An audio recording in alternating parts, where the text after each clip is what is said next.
আবাসে ফের বেনিয়মের অভিযোগ। দেগঙ্গার কলসুরে অভিযোগ উঠছে আবাসের তালিকা নিয়ে।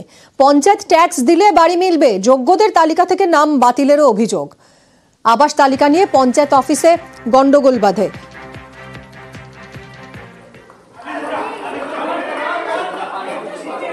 দেখুন পঞ্চায়েত অফিসে কি হয়েছে।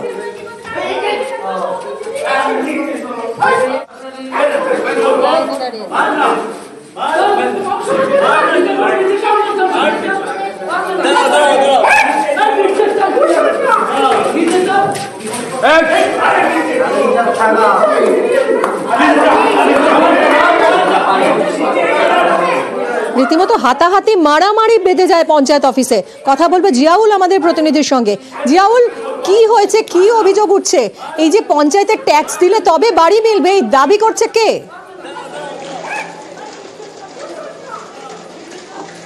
একদম দেখো, দেগঙ্গা কলসুর গ্রাম পঞ্চায়েতের আবাস নিয়ে ফের বেনিয়মের অভিযোগ। অর্থাৎ একদিকে দেখা যাচ্ছে যারা যোগ্য তারা পাচ্ছেন আবাসের ঘর বা লিস্টে নাম নেই, কিন্তু যারা যোগ্য অর্থাৎ অযোগ্য প্রায় একতলা দুতলা বাড়ি তারা পাচ্ছেন আবাসের ঘর। এমনটাও কিন্তু একেবারে ভুরি ভুরি অভিযোগ এই দেগঙ্গার কলসুর গ্রাম পঞ্চায়েতে। শুধু এই ধরনের অভিযোগ নয়, আবাস নিতে গেলে দিতে হবে পঞ্চায়েতের ট্যাক্স, এবং সেটা 500, 700, 1200 টাকা পর্যন্ত ট্যাক্স দিতে হবে। তাহলেই এই ধরনের মানুষদেরকে আবাসের লিস্টে থেকে নাম দেওয়া হবে, এমনটাও কিন্তু অভিযোগ উঠছে। কেন লিস্টে, কেন আবাস পেতে গেলে এই ট্যাক্সের টাকা দিতে হবে তা নিয়ে এক পঞ্চায়েত সদস্য প্রতিবাদ করে। সেই পঞ্চায়েত সদস্যকে মারধর করা হয় এবং গলা ধাক্কা দিয়ে সেই পঞ্চায়েত থেকে ধাক্কা দিয়ে বের করে দেওয়া হয়, এমনটা অভিযোগ উঠে আসছে। কিন্তু সমস্ত অভিযোগ অস্বীকার করছেন যাদের দিকে অভিযোগের তীর, অর্থাৎ পঞ্চায়েত প্রধান স্বামী, তার কিন্তু অভিযোগ যে তেমন কিছু নয়। অর্থাৎ বোর্ড মিটিং এর সিদ্ধান্ত হয়েছে, পঞ্চায়েতের যে বোর্ড মিটিং রয়েছে সেখানে সিদ্ধান্ত হয়েছে যারা আবাস পাবে তাদেরকে এই টাকাটা দিতে হবে, এটা বোর্ডের সিদ্ধান্ত। ফলে সেই পঞ্চায়েত সদস্য তিনি কেন বলছেন এই কথাগুলো, ফলে তাকে সরিয়ে দেওয়া হয়।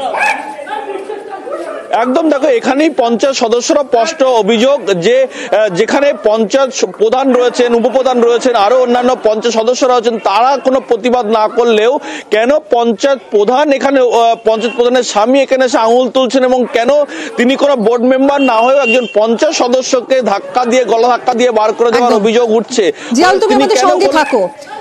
একজন উপভোক্তা তিনি অভিযোগ করছেন যে এই আবাসের প্রথম যে তালিকা বেরিয়েছিল সেখানে তার নাম ছিল, তিনি যোগ্য, তিনি বাড়ি পাওয়ার যোগ্য, কিন্তু পরে যে তালিকা বেরিয়েছে সেই তালিকায় আর তার নাম নেই, তার নাম বাদ।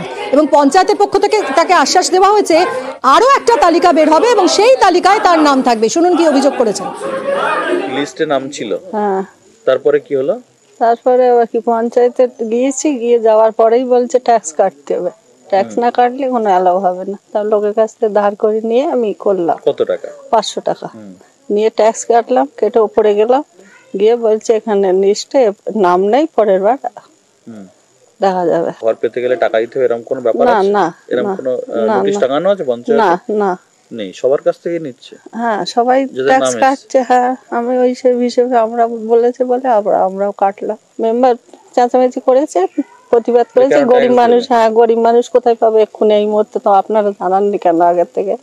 তারা এই কথাটা মেম্বার বলেছে, তাই মারধর করেছে। হ্যাঁ, তাই ধাক্কা ধুক্কি দিয়েছে।